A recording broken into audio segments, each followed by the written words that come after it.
Uh-huh. Yeah. Uh-huh. I ain't gonna let the people frisk me if I'm dirty, homie. A nigga never touch me, I got that dirty on me. Don't be afraid to venture over the bridge. I'm Thoro, in every borough, my name be ringing. 1, 2, 3, let's go.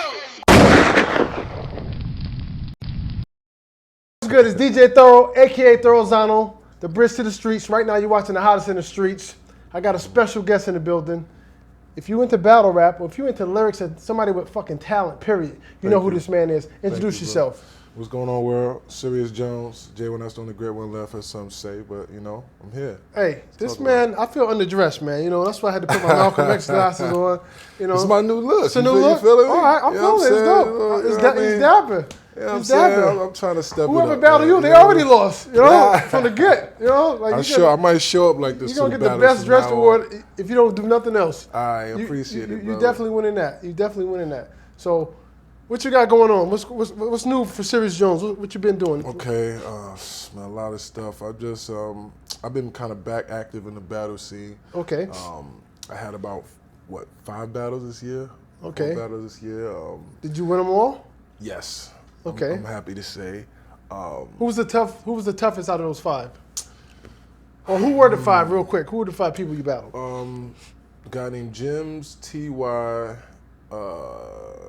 Pat Stay. Who the fuck was the other one? Well, they must be wasn't that good if you can't remember. See, that's the point I was getting at. Or was it 4? All right. It don't matter. You won. But yeah, the toughest one I would say, it's gonna sound cocky. Hey, but I tend to use the word confident. Thank you. Right, but none of them were really tough. Like in terms of like, I was like, oh no, they're gonna beat me. Right. Okay. But I think there was different dynamics in the battle that made it a little more challenging. Like the battle versus Jims, if you notice, like the mic kept messing up and like and peaking. Right. And it was like depending on how close you come. So I was like, I'm in mid swag close to you, but I'm trying to gauge this. Right. And the crowd, the crowd. I'm also had battles versus the crowd. Put it that way. Right. So that crowd was that was probably the most challenging because they really want me to lose. They really want somebody to beat me. And this is the battle in Canada, if I'm not mistaken? No. This that was Pat Stay. That okay. just happened a couple weeks ago. That was another one where, you know what I'm saying, Pat Stay is the hometown favorite in Canada. Okay. You know what I'm saying? He's the guy that's represented Canada versus right. Americans for the years, so they really wanted him to win. Now, I actually saw that battle. I actually watched it with you over at the studio, and you definitely beat him, but he got you one round. It was one round. First round? The first round, I think he got. He kind of got I have off to call it how I round. see it. He got you the first round, and then after that, you dusted him off or whatever. No doubt. So are you like a late starter, or he just came off? No, I think what happened is, and what happens is, in battles, the crowd plays a lot into your own thought process about what happens in the battle. Okay. Like if you weren't there, somebody says, I go upside your effing head with a bottle. Right. And they just go, oh. Right. If you're sitting at home watching this, the fact that they're cheering makes you think that the guy's doing something. You know what I'm saying? Right. But in reality, sometimes crowds, they cheer for who they want to win. So really, what the story behind that battle was, he kind of bitched up. Right. Excuse my French. When no, you can last on year here. on Blackout 6, which is like a main event there, I went to Canada and you know, I had a lot, some issues getting into Canada because of my, Yo, how the hell did you get in Canada? Because they won't let me in Canada. For real, right? They won't let me in Canada. I had a you parking ticket back in '84. They serious about it. And they won't let me in Canada. Nah, I had to literally get an crazy. official pardon from the country. Like I had to get official, like they put me in the back room for 5 hours and shit. And had like 3 people come interview me. And I had papers and shit from King of the Dot. For a parking ticket? Unfortunately not. Unfortunately, it's a little dirty. Right, it's a little deeper than that. But long story short, basically he bitched up and didn't come. You know, he came to the battle, and the day before the battle, he was like, "Yo, my voice, man, I'm not gonna be able to do the battle, bro." I'm like, "What?" the fuck out of here. You know what I'm saying? So Right. I couldn't believe this shit. I thought he was joking. I thought it was like a move to try to, Right. you know what I mean, like distract me while you, Right. and then come kill me the day of. I don't know what the fuck he was doing.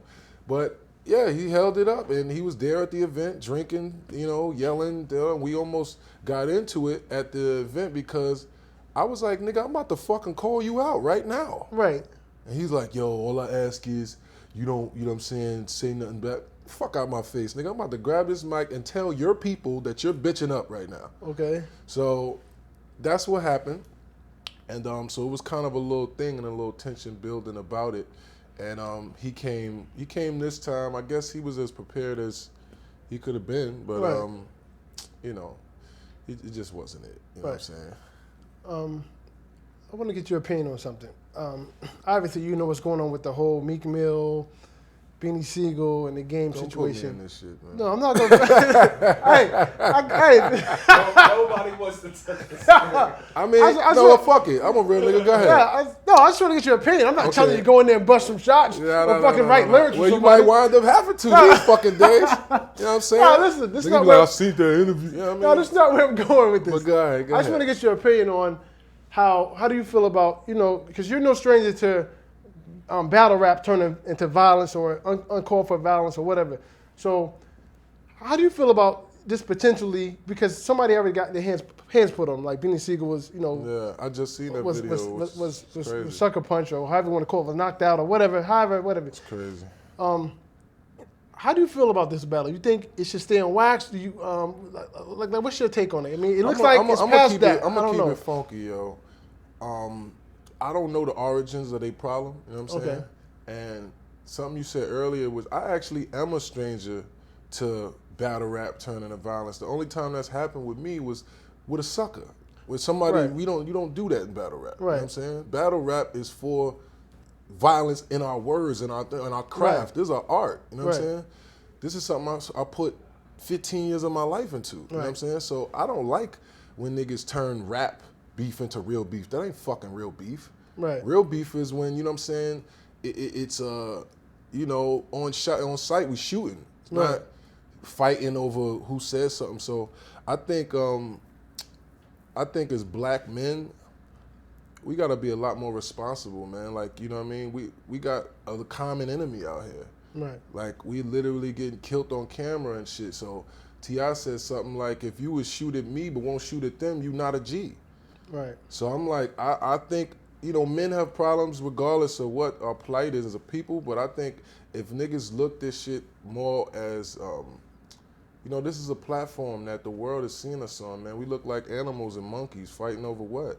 Right. So if the game's beef is legitimate with Meek saying that he ratted on him or he said something that involved him with police, then I can understand his anger or whatever. But Right. I mean, for me, I try to limit my exposure to even being involved with niggas. As y'all see, I don't see me with no rappers.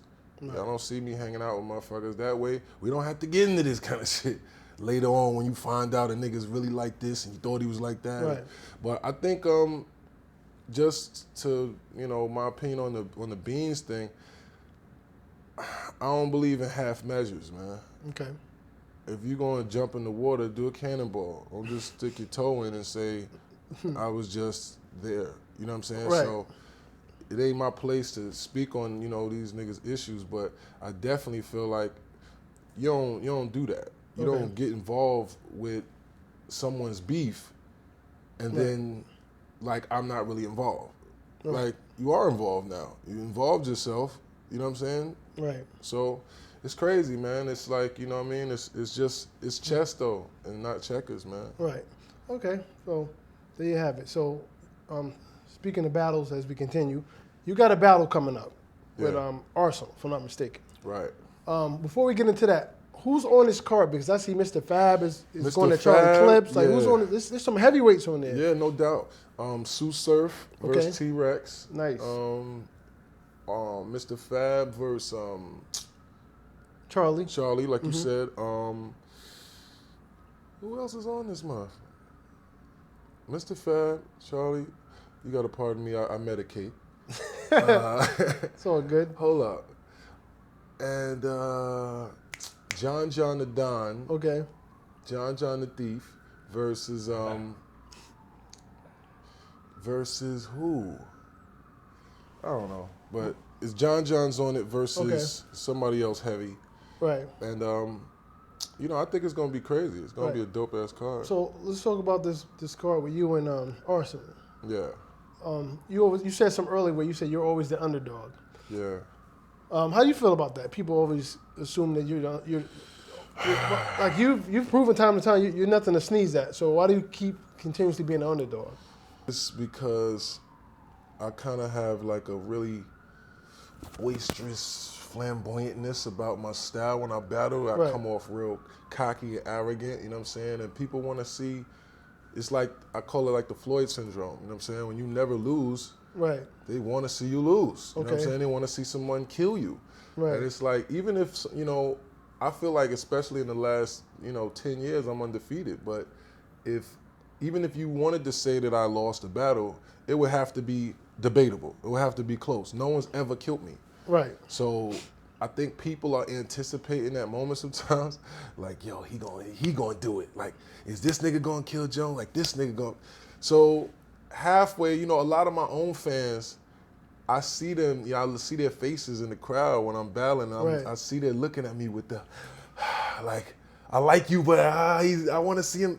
Right. They want to see somebody kill me. So, you know what I mean? I love y'all. I love it. I love the energy. And I'm a guy from the street, so I love that kind of tension and controversy. I like when barbershops are talking about it and people feel like, yo, I don't know, this nigga could get Jones. So I think that's where the underdog thing, stigma comes from, because I think a lot of people feel like I should have been blew up a lot further than I am at this point, which is a fact. But, trials and tribulations and drama in life and everything is, have led me to here. So I think in general, people always looked at me as the underdog because I made my own way out of every way. Right. Well, you definitely had some legendary battles, and like I said, thank you, bro. Your work ethic is nothing to sneeze at. So with that being said, how do you think you're gonna do against? We winning? You don't know. You're not sure. Listen to me. What we doing? Like we talking to Arsonal, right? It's on my daughter. No, I'm talking to you. Okay, you watching this? Whoever's watching this, you talking to them. If you like rap, you need to be in Oakland on the 30th of October, yo. Okay. If you have never witnessed a body, like somebody just totally using raps to destroy a man's life, then you need to come there October 30th. All right? Because I'm not playing. You're not playing. I'm not playing. And I'm at a point now where I got too much to lose. You know what I'm saying? I'm at a point now where I'm the guy to beat and I'm the so-called legend and all this bullshit. So they want to see somebody come, and I know he's going to come to play, you know what I'm saying? I hope he does, you know what I mean? But I think it's not about the people I'm rapping against anymore. Okay. It's just about me talking to y'all. That's it. It's just a guy there to do it. It's like a move. You know what I'm saying? Like, when the nigga got a crazy crossover, you could do the crossover without somebody standing there. Right. But it looks better when you're doing it on somebody. Doing it on somebody, right. So I gotta cross these niggas and dunk on them backwards and 360 tomahawk Dominique Wilkins these niggas. All right, so basically, I'm not playing though. So basically, he's Jordan, you're AI coming down the court. No, you're not AI. Basically, I'm Jordan, and he's motherfucking Sam Bowie or somebody. All right, let's get it correct. I'm not gonna Sam Bowie him. He's like Dominique Wilkins or somebody like that. You know what I mean? He's like a guy that, like, all right, yeah, he's a respectable guy in the culture. Oh, you know what I'm not Sam Bowie. No, he ain't Sam Bowie. I can't do that to us. Don't do that. Nah. Don't do that to him. He's a reputable guy. You know what I'm saying? In terms of battle rap talent, he's definitely one of the guys that's been at the top. So I respect him as an opponent. I'm not going to act like he's tight. With all due respect. But that night, he's nothing to sneeze at. So that's what I'm asking. Sam Bowie. He's Sam Bowie. He's Bill Cartwright. All right. And what date is that battle take place? That's October 30th. All right. Is that going to be on pay-per-view, cable? I think it should be on pay-per-view too. Netflix. It's going to be on pay-per-view too, probably. Rap Grid does the pay-per-view. So shout out to my man D-Rec. Rap Grid, he normally has the pay-per-views on the website, rapgrid.com. Right. So. Okay. Now I noticed Mr. Fab was going to be battling Charlie Clips. Yeah. Now I know Mr. Fab he's a dope artist or whatever. But I didn't really know him for too many legendary battles. Is that is he outmatched with this? Nah, I'm not gonna sleep on Fab at all. That's my nigga, and he's actually one of the pioneering forefathers of battle rap. Right. No, I know niggas that. Don't know that, but he battled Jin. Right. He battled Royce the 5'9". Okay. Beat Jin, beat Royce the 5'9". He battled Arsonal last year. Okay. I think he beat Arsonal too. Okay. So I mean, he's definitely won some battles. So he let me hit some bars this morning. So right. No, shout out to Mr. Fab, man. He definitely got some. He's a talented dude. You know what I'm Right. saying? And I ain't sleeping on this battle. I know Charlie gotta come to play. I told Chuck, I'm like, yo, my nigga, you gotta step it up. You from Harlem. You from 40th. Right. Your leg, you from Cameron's block. You from Max B block. You from Right. Big L block. Like, my Right. nigga, you gotta step it up. And he came to play. Shout out to Charlie versus Iron Solomon. You know what I'm saying? That was on the KOTD card that I just battled Pat Stay on. So yeah, I think it's gonna be dope, man. Right. What would you say your most legendary battle is? I think I know what it is, but in my opinion, it was the battle with you and Jin. I was gonna say that's you and actually Jin. hard. I would say that, but the battle with me and Mook is also just for what it did for the culture. You know what I'm saying? So it's because a lot of street niggas didn't even, to this day, there's a lot of niggas that still have not seen the Jin battle. Right, okay. Because that was back when it was on cable, it was on MTV. Right. And 10, 15, well, what was it, 10 years ago? A lot of niggas still didn't even have cable. That was the DVD era when motherfuckers got a stack of white DVDs. Right. You know what I mean? Blank white DVDs on top of your dresser or some shit. You know what I'm saying? Yeah. So that Mook battle was in them DVDs. Right. You know what I'm saying? On Smack. So I guess it'll be between those two. But after October 30th, I definitely think it's gonna be my most legendary performance ever. Right, okay. Let me ask you this. Who have you not in a battled? battle, In a battle, okay. Who do you want to battle that you want to just get your hands on and destroy them? Like what's the ultimate challenge for you? Let me put it that way. It's not so much as an ultimate challenge thing to me because mentally, I got a different process. Like, once I've locked into a battle, it's not a question of whether or not I'm gonna win to me.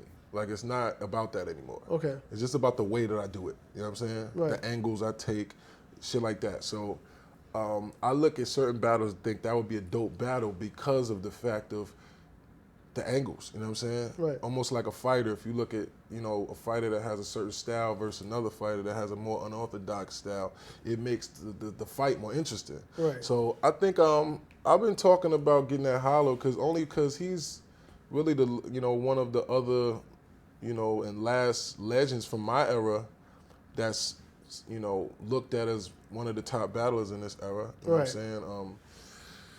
Other than him, I mean, just because my little cousins and shit be egging it on and shit, like, you know what I mean, Tay-Rock and, the niggas that's the new young gun bar niggas on URL, they want to see me, you know what I'm saying? Right. So I'm open to battle people, but I'm really focusing on my new, wave as a brand and just as a voice of the culture and using this talent in more ways than just rapping at a nigga.